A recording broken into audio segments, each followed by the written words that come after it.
Hello everyone, we are starting our day 4 of the 5-day challenge, and of course I will have these available for you in day 5 so that you can have access to all 5 of the videos and the link to the recording as well as a copy of the slides. For day 4, we're supposed to be talking about the tools to help you manage your business.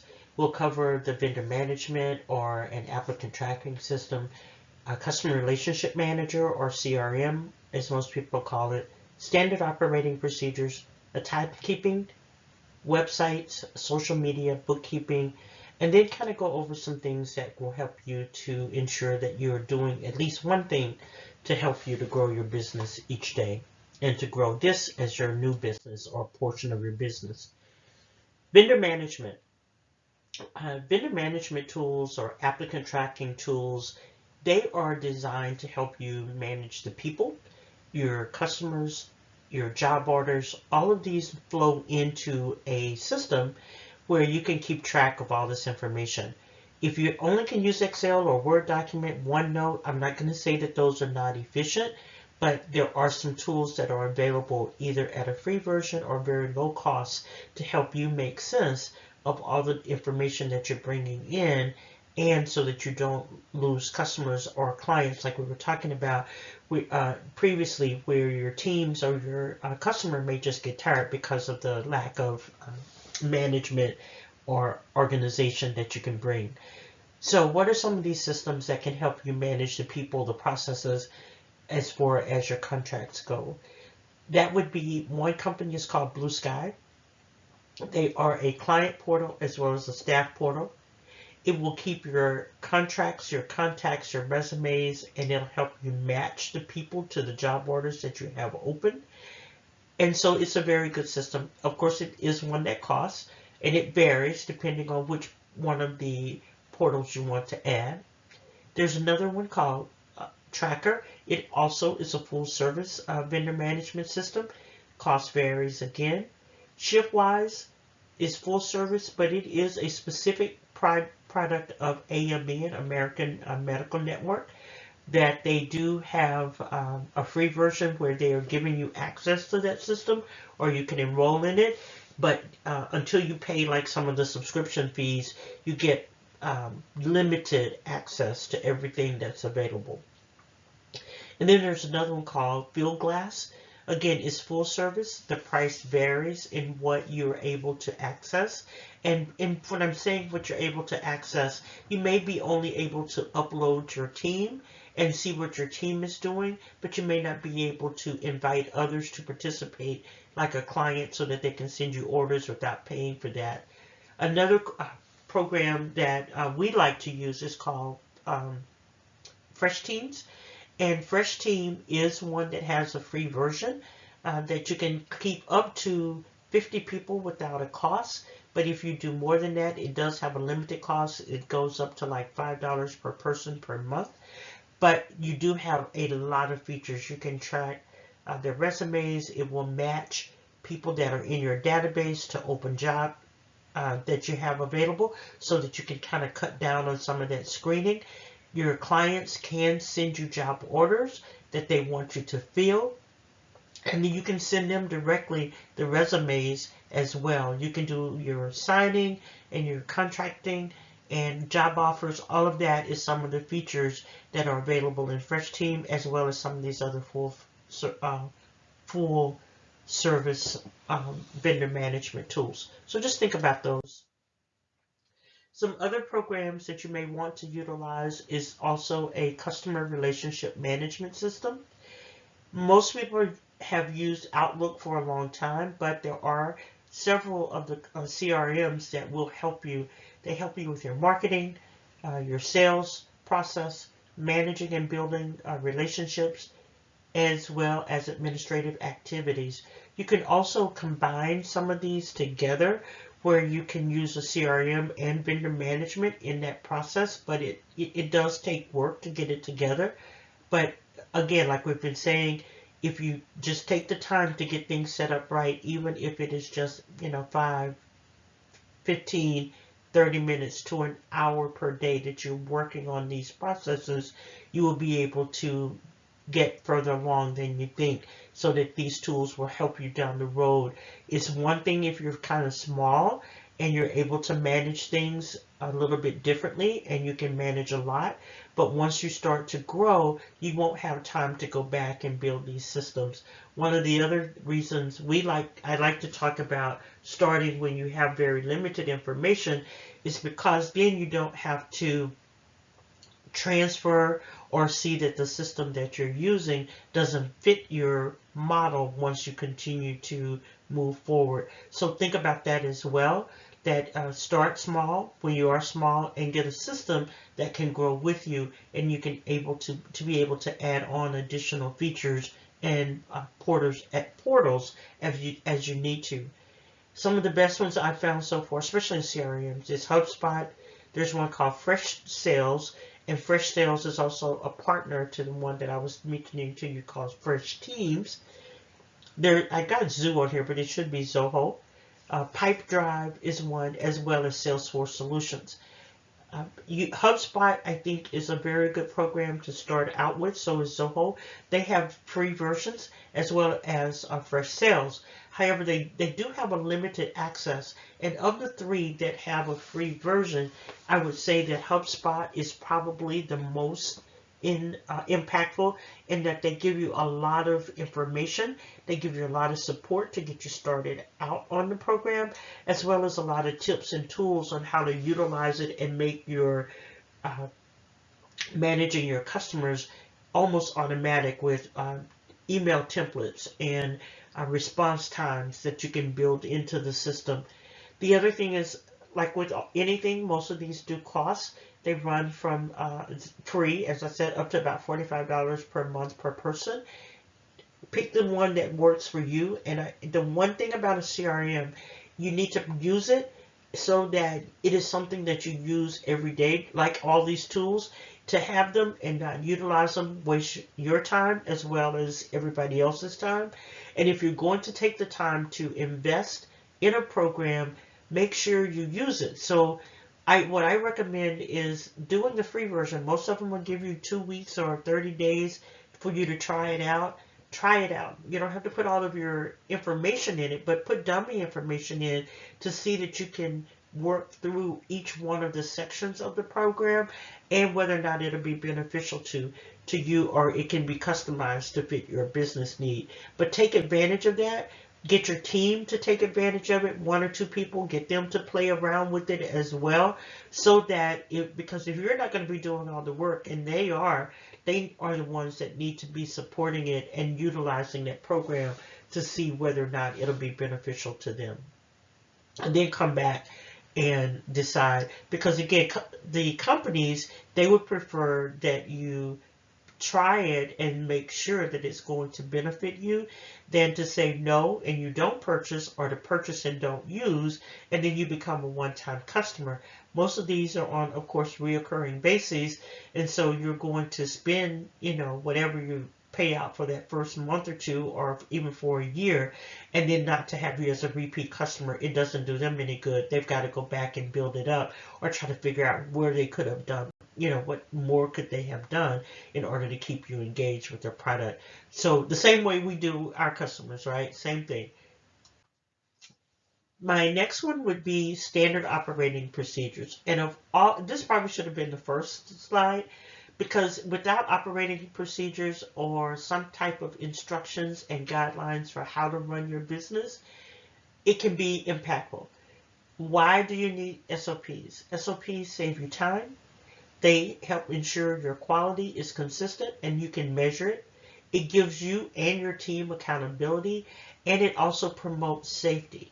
If you think about a manufacturing company, they have a lot of SOPs. It tells them, when to change the water, how to do different steps of the process. All of these are standard operating procedures so that it's not in somebody's head. Because if anything happens and the person who owns that process or that procedure, they're not available, then all of a sudden you got a big gap in time, you got wastefulness, and it doesn't benefit anyone. So you want to make sure that you have the simplest steps that you do to run your company wrote down in a process or a checklist so that someone can come behind you. What I recommend is writing your standard operating procedures kind of generically to where they are the overarching and this is how we operate the business. And then once you win a contract, your contract may be detailed according to what they want you to do for that project, which is a little bit different so that you are working with them in a detailed manner of this is how we're going to do your project or have that project plan, and everybody knows the instructions, who to call, what to do, versus every time you put your operating procedures in place, you do something different. And you can have different types of groupings of standard operating procedures. We have some for the different types of clients that we work with, also the different types of procedures that we do. So there are some internal processes that we have that are just related to how we operate the company. That can be from using the telephone. I am really bad at messing up our toaster, so they created a process for me to figure out how to work the toaster because I was always breaking it. But all those kinds of things are important. So where you want operating procedures to where when somebody comes in new to your company, you can give them procedures, or if they don't even want to ask, but if they say, oh, these are all the instructions of how we do XYZ, they can thumb through it and figure out, and they can manipulate and manage without having to go to someone for every single thing. It can also be a very good communicator, but it can also help you too to ensure that people are doing what they're supposed to do. We have one even for how to work the printer and whether or not, when it's time to change it, how to change the cartridges, because again, you don't want people, one person does not need to be the only one that knows how to change the printer cartridges, right? But if somebody else does it, because our primary person is on vacation, you want them to be able to do it appropriately, and they've got the instructions to be able to do it. And again, what does that help? It doesn't mean that it has to fall on you to have be the keeper of all the information. Yes, there's going to be some things that only you can do, but those things that you don't have to do, write it down, put it as a standard operating procedure of how you run your company, and then everything else make it as an instruction or what we call a work instruction of how to get the work done. What are some typical SOPs regarding staffing or human resources? Make sure you have a document of how you recruit and your ongoing processes. Onboarding, offboarding. Offboarding is really important because you want to make sure everything that you need to close somebody out of your system, you do that. There is a lot of documentation of cases where people have been fired, and once they are fired, they then are not completely released from the company. They may still have their email address or be able to log in to certain systems because they weren't turned off, or they have keys to get back into buildings or any type of access like that. And then depending on what happened, then they can sabotage. Some people don't, or it just makes you vulnerable, right? I remember going to do an audit for a company, and the day I get there, they were having this major concern because a disgruntled employee had been fired, and he had been fired a few weeks before. But what happened, they forgot to get the key or some particular key that he had, that it wasn't on the checklist. So they had closed out his email, all this stuff, but he could still get in the building. And what does he do? He cuts a hole in their system where they generate all of their product. And this was a healthcare product, or it was going to be used in a medical setting. And all of this was exposed. That entire batch had to be redone. They couldn't operate because they didn't have the part. He even took the part that he cut off, and I don't know if he had a part in the design in it, but it was impactful in that the system, now this entire company was kind of on hold because, again, they didn't have everything that they need. They had not taken him completely out of the system, and they were standing there with their hands kind of tied, mainly to the other processes. The other reason, the owner or the main person who could make a difference and help them get back together with this project, he was out of the country. So they couldn't even order all the pieces and do what they needed to do until he got back. So they were kind of in a quandary there. And then here I am there trying to audit and get information right. Not a good look. The other thing is training. Training, make sure you have a process for how you train people and what their responsibilities are for training. Performance management. Sometimes we don't think about, as a third party or that we're contracting people that we don't have to train them, and we also don't have to do performance management. But because they are our team and they're our employees, we are definitely needing to make sure that we do a performance review as well as ensure that they have adequate training. Oftentimes when we're writing proposals, our clients will ask us, what's the performance management review? How often do you evaluate your team? They also ask us about our recruiting process, whether or not we do onboarding, offboarding, and what that looks like. And I can tell you that if you have an SOP around that and it's generic to where it doesn't have to be detailed for the client, when you're writing RFPs, you can just drop that into that RFP, saves you time for writing, and then you're consistent. You're consistently stating the same message and therefore cutting your time down on your responses for your RFPs. Another one that you can have is your benefits. Make sure if you offer benefits or don't offer benefits, whatever it is, make sure you have a process around it, because if you have people that come in and you have some that are going to be eligible for insurance and others that are not, like some of our part-time people, or I should say contractors, they're not eligible for insurance, but they are eligible for other benefits. It may be that they get holiday time or PTO time, but they are not eligible for insurance. And that holiday time and PTO time may be driven by clients, but it's also driven by us. But some of them, their contracts are so short that we don't give them the insurance, because by the time they get started on the insurance, they're also off. So our fees are just going up and down, up and down. So that's one reason. Now they can take it on as an elective, but we don't cover it. So just think about those types of operating procedures. A timekeeping system is huge. You want to ensure that your timekeeping system is automated, electronic as much as possible. There are several systems that are very low cost but are able to help you to ensure that your team can document what they're doing and you can see what they're doing as well. Some of the systems like Timekeeper, QuickBooks has a version, Bamboo HR, Paychex, ADP, they all have timekeeping systems that are, again, from free to high end. I would say that you probably don't want to go over $5 per person per month. You may not need that, but you do want it to be something that they can access very easily. If you're in one space, it would maybe fine for them to log in a clock in, clock out situation on the wall. That is not very efficient anymore, but it can be. It does happen. You can want it to, if possible, you want it to be something they can either call in for or do it online, and ensure that they have unique codes and unique IDs and passwords, because invariably somebody is going to tell them, somebody's going to tell a friend or another employee, can you log me in, because they're on location but the other person is not. And so when you log them in, it's going to log where they are. That's part of that GPS process, right?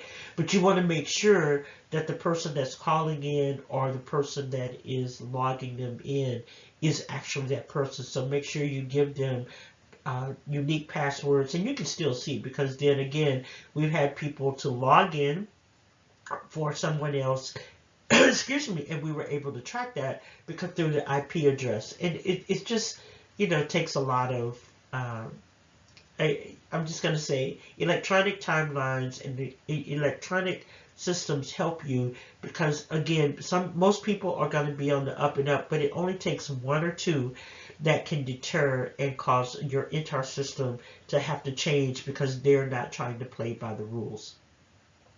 But what else does time systems do? They help you with your compliance as well as job costing and your profitability for jobs. and then reporting.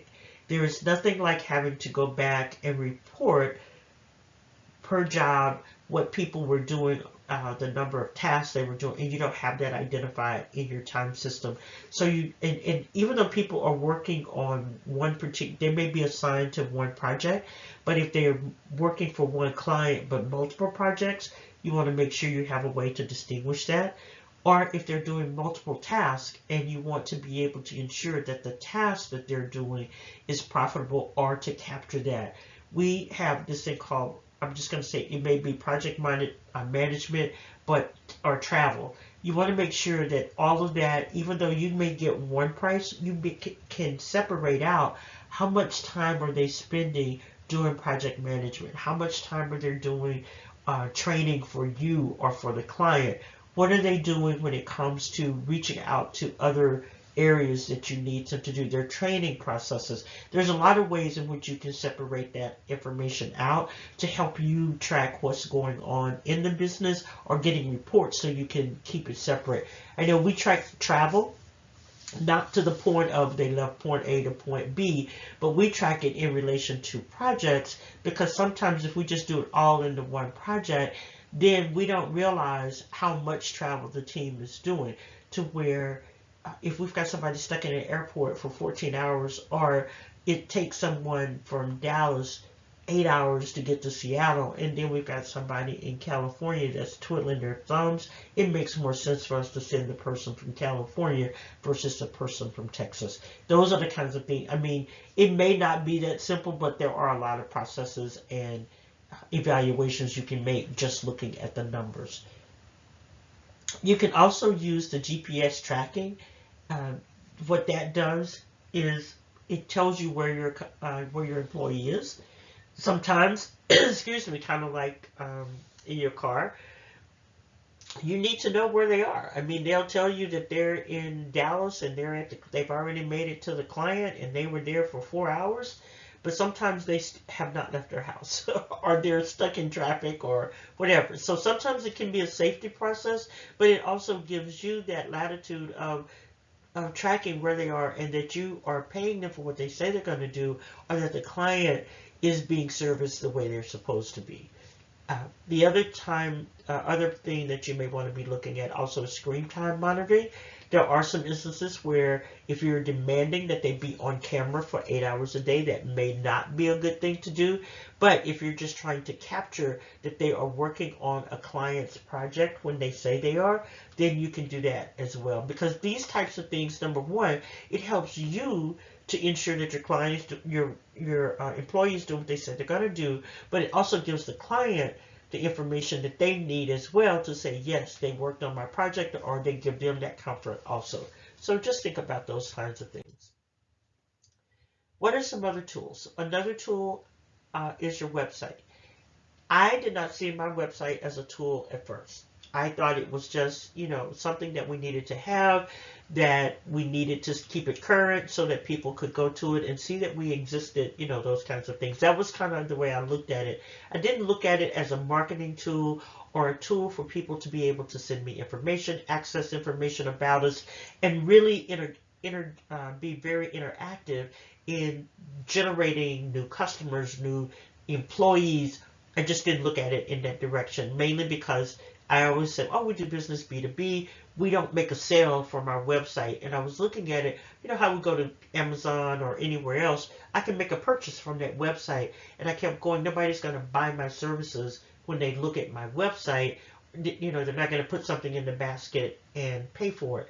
Where actually, it's almost like they do. I can capture candidates, people who are looking to come to work for us. They can apply right online. They can see all the jobs that we have available and apply right online, submit their resume, and bam, there we go.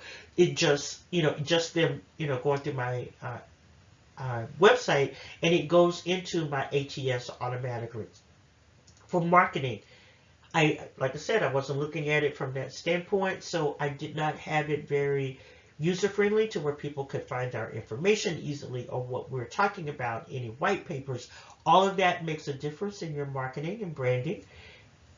Your clients and customers, we actually added a portion where they could submit an RFP to us, as well as download our capability statement, which had not been on there before.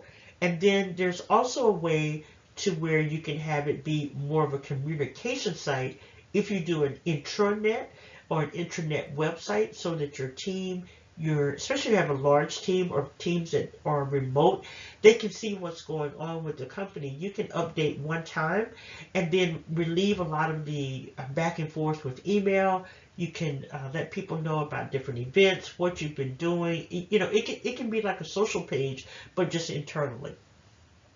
I was really, when I was doing some research, I was really impressed to find that still in 2022, that most or almost, 40% of small businesses, excuse me, do not have a website.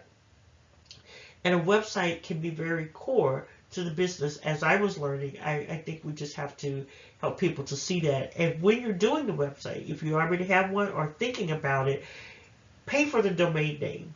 Pay for the domain name to where that website and the information that's there, you can help manage it and control what's on that website.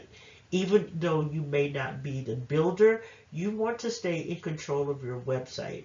We have had people who have tried, and I've heard tons of stories where people said they hired someone to build a website for them.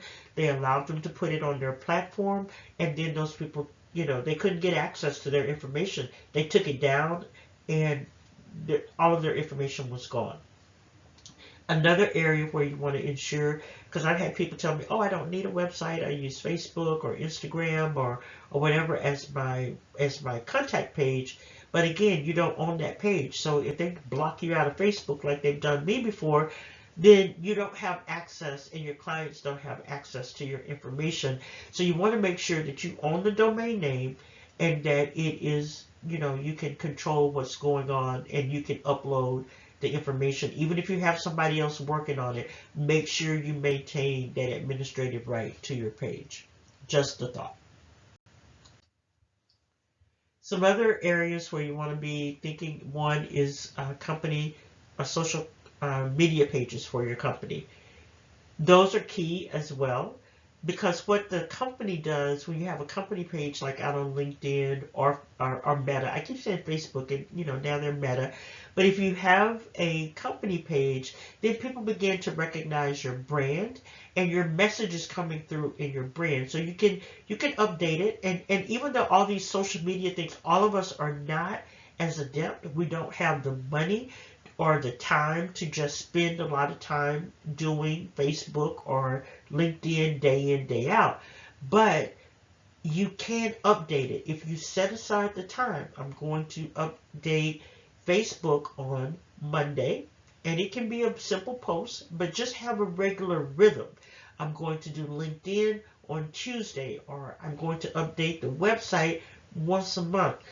Whatever that practice is for you, document it and make that focus time on your calendar to where you can go in and update that page. Because again, people are looking at it, and if you can pay somebody to do it, hey, have at it. But if you can't, then you just have to schedule the time to do it, because then it does make a difference. What does that social media page do for their company? It's a source for candidates. They can see what your company is doing. They can connect and follow you, because if you're updating information or if somebody is tagging you. I think we have over 1,500 people following me. So whatever I do, there's some kind of algorithm, or people can see what's going on. It also gives you relevant and timely interactions. If you get a chance to send a post, sometimes if you're at a networking event or some kind of meeting, they will give you a link and say, hey, do hashtag, whatever from Twitter. Do that, because again, that automatically updates your page.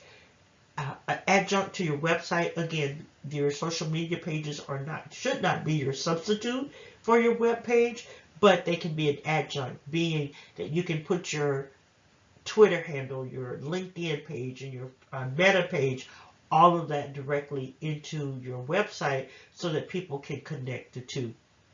Use them for marketing, use them for networking. I know I reach out to a lot of people from LinkedIn, If I see them or I know them or I've heard their information, I reach out and ask would they, connect with me, or they may reach out and connect with me. Either way, it's a way for you to get in front of more people and also let them know what your company is doing.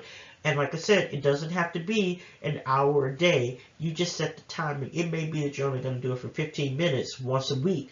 That's better than no time, every 2 or 3 years. And what I'm going to say about that is that if you have a Twitter page or a LinkedIn page for your company or even yourself, take the time to make a schedule of when you're going to update it. Because if it's outdated, people begin to think that you're not relevant, or they're searching for you and the information is so old it doesn't help.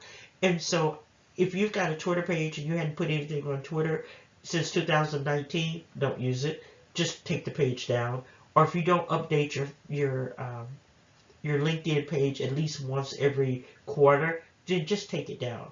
That would be better than the information being 2, 3 years old, because then people, it looks worse for it to be irrelevant than to not have a page at all. One of the things I always say about it is to be relevant, be efficient, and be current. And that you can set the standard of what that current is. And even if it's, like I said, once a month, once every quarter, people see that that's still a regular pattern. You can also have personal pages. And you can link your personal page with other pages. There's nothing wrong with that. But just make sure that you have a page that people can see you as the person or other leaders in your company. Because the one thing that I would say about people linking to me, it does help the brand. It helps associate the brand with me, but also me as the individual, to where they can see me and they begin to see you out there in the public or doing whatever you're doing. And then they're associating your brand, so that when they see your company name coming through on a list of potential suppliers for opportunity, guess what? They're going to recognize you because they see your picture, but they also know your company name. So those are some things that you can think about when you're doing that. It also helps you to establish a presence so that you can put your company front and center. You can talk about the opportunities that you have available. You can talk about what you're looking for, to who you're looking to work with. All those kinds of things will come up. You'll have followers and ambassadors, whether you're following companies that you support, but also ambassadors to your company as well. And you can also use it, like I said, for networking and marketing also. One of the other systems that I will talk about that you really want to make sure you have is a good bookkeeping system. Why? I think it's pretty obvious when you talk about a bookkeeping system. There are some people who are still using Excel. I am not going to knock Excel, because there's a lot of things you can do in Excel and keep yourself up to date, where you can, manage a lot of your information. But as you grow, you should want to ensure that you are investing in a system that is automated, to where your accountant, your bookkeeper can get that information and you can get timely reports and generate the information that you need on a quicker basis. FreshBooks, QuickBooks, all of these are good tools. There's also one called Xero, and all the way up to Oracle and SAP. All of these are, systems that companies use. By and large, I think QuickBooks is the most common one that's used. But whatever system you choose to use, there are some that have free versions. I would say opt for one, test them out, see how easy they are to use, see how easy it is to enter information. Like if you're really trying to do government contracting, the basic, if you do government contracting, the basic version of QuickBooks is difficult. You have to get it to be, to adjust it and manage it, to be able to manage your business effectively, because it's just hard to separate all the categories. So you either want your accountant or your bookkeeper to help you set it up, and then you manage it, I hate to say manage, but that you can see the information that goes in there. Because just from talking to everybody on the phone, a lot of you have other systems and processes in place where you may not be doing all of this yourself, but you do need to know how to retrieve the information and see it from yourself, that you're making decisions based off of the numbers that your company has. So whatever that bookkeeping system is, and like I said, I'm not knocking Excel. If you can track all your expenses, and then you can get reports and see where your expense reports are coming from, then that's, or where your, money coming in, money going out, what are you retaining? That's what your bookkeeping system is for. The other thing is again, you want to ensure that if you do opt for a system that you're going to pay for, that it can grow. As your business grows, it grows so that you're not having to input a lot of new information, and that it is going to be beneficial so that your system, as your dollar value increases, then you're not going to outgrow your program. One of the things that does happen, sometimes people will want to audit your information, and when you're doing that, whatever system you have, because like even whatever you put in QuickBooks, right, it will export out to Excel. So it's not like you're going to lose anything, but you can save yourself a lot of time because you can get your bank statements that can feed directly into that. Your timekeeping system can feed directly into your it does feed into QuickBooks, most of them, but they also, whatever system you have, that just saves you entry time. And it even though it may seem like it's going to be a cost, but your time is valuable. So when your timekeeping system rolls into your bookkeeping system and you get ready to do payroll, and you can just look at it and go, oh, this is all correct, then you've saved yourself, 2-3 hours. And you have to value your time. I put a time on, I put a value on my time, whether it's $250 an hour or, $400 an hour, whatever that is. Then you think about that when you're looking at whether or not systems and processes are going to make your difference. What does that free you up time-wise to be able to do if you're not doing all these things yourself? The one thing I think someone had told me before is that even if it looks like I am making headway, because I'm doing a lot of the tasks myself, and I think I'm a very smart person and I can do a lot of things, but one thing that it does do, it keeps you from advancing. Not to say that you won't do it or you can't do it, but you cannot run a high-performing company without systems and processes, and definitely not without a team.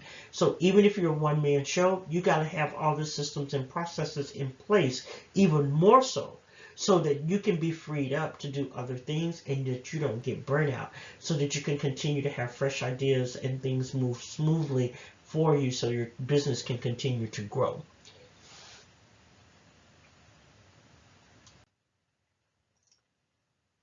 One of the things I forgot to mention previously, I'm going to go back, and that's going to be talking about the timekeeping system. You want to ensure that your timekeeping system also has a expense feature as well, so that your team, or as they're putting their time in, if you have people that drive their cars or your car, that you can track their mileage and they can put that in if you have to reimburse them. Or if they're traveling, like my team travels all over, the country, and so they're buying plane tickets and hotel rooms and all this kind of stuff. You want them to have an easy way of putting that information in, and that you're able to track it based on the project and keeping that separate as well. Because even if they have like a one-page expense report and they've got to send all their receipts, by the time you get all that information in another document, then you got to go back and match it to the trip that they were on. Another big headache, right? So just if you can put that in all the same systems, then it helps tremendously with your time that you got to devote, or somebody has to devote, to keeping all of that straight. I also wanted to mention the difference in the paper system versus an electronic system. We had a contract with a very large company in our area, and they had a paper tracking system. It was for general labor, and the employee had to sign in and out each day on a page, and they had 1 page per day. And once the supervisor, they gave that page to the supervisor because there was one person in one department, they would check, log them in, log them out. And then that information went to a supervisor who signed off on it on a Friday, whatever that last day was. Then we got the information, they was uploaded to us and sent it to us as an email PDF on Monday. Or they would sign them off, get it to us, and then we had to try to track them down, verify them, get all of our everything together by Tuesday, so that and get it over for our accounting so that they could get ready for payroll by Wednesday, so the people could get paid by Friday, because they were paid every Friday. Total headache, because if invariably somebody, because they were writing this down, right? Somebody would write with a felt tip pen, it would smudge, or they would drop water on it and we couldn't read it, and so we were just constantly going back and forth. So we had to come up with a system to where it wasn't driving our team crazy, and we ended up using OCR or PDF, converting PDFs to Excel in order to pull the information out, and then anything that we could not read, once we did that quick verification, then those are the only ones we had to go back to the supervisors and confirm.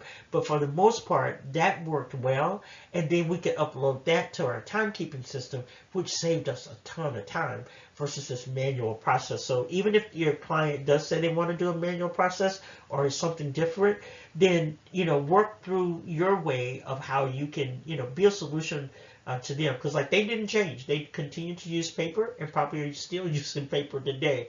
But because we don't have the contract anymore. But again, if they are, or if there's something, try to make it easier on your team so that there's less errors, and then try to win them over to a better system if you possibly can. So with that, I wanted to give you access. I am continuing to do this program. I call it PAM, Passionately Achieving Magnificence. That it's our coaching to scale your business.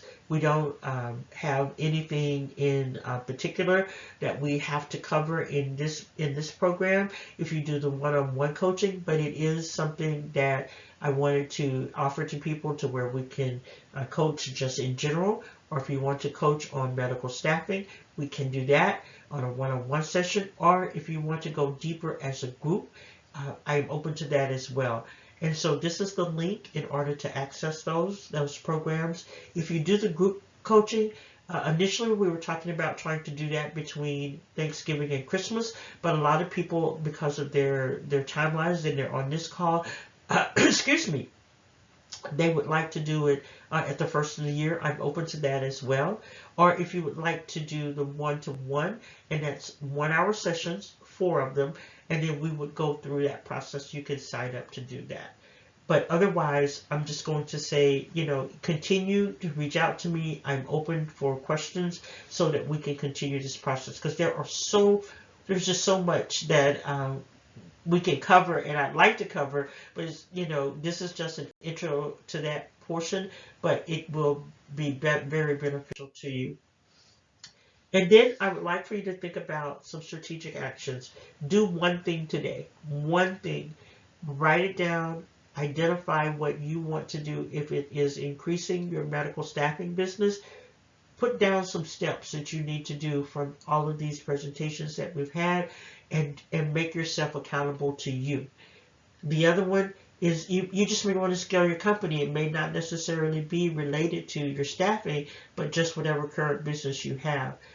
You may want to grow your people, manage your wealth, minimize your taxes. Whatever you identify as something you need to do, and it may be all of these, and then just start plugging in what it is you need to do with that. I find that if you set aside some focused time and reserve that focused time, not for your routine tasks, that's not the time that you want to put in to do payroll or to do somebody's evaluation. This is going to be the time that you put in how you're going to strategically move your company from point A to point B, or to get what you need out of your company. And I would always say break those tasks up, or look at it, things that you can do within 5 minutes, things that you can do in 15, 30 minutes, an hour, or 2 hours, and schedule that on your calendar. Put it on your door so nobody to bug you. Put it on your calendar so that you don't block. Don't schedule a meeting with a client. Make it time that you have available to work on your business and not in your business. And I'm sure all of us have heard that statement over and over, that if you're continuing to work in your business and you don't work on your business, you will be out of business. So with that, there were some questions and answers that did come up, and we did try to capture a lot of those during that time. So like I said, I'm just so excited that a lot of people have continued to come back and forth with us, and we try to do a recap on the next day of some of the things we covered today. With that, I want to say thank you for participating, and we will see you tomorrow. Our challenge for day 5, I forgot to do that, our agenda, we're going to be turning leads into contracts, and that's identifying the new opportunities where you can find them, identifying things in the news and how it can help you to grow your business. How can you take things that you see on social media to help you grow your business, taking advantage of opportunities to network and turn those opportunities into contracts, looking at partnering, working with trade associations, as well as small business advocacy. Now with that, I'll say thank you and see you tomorrow.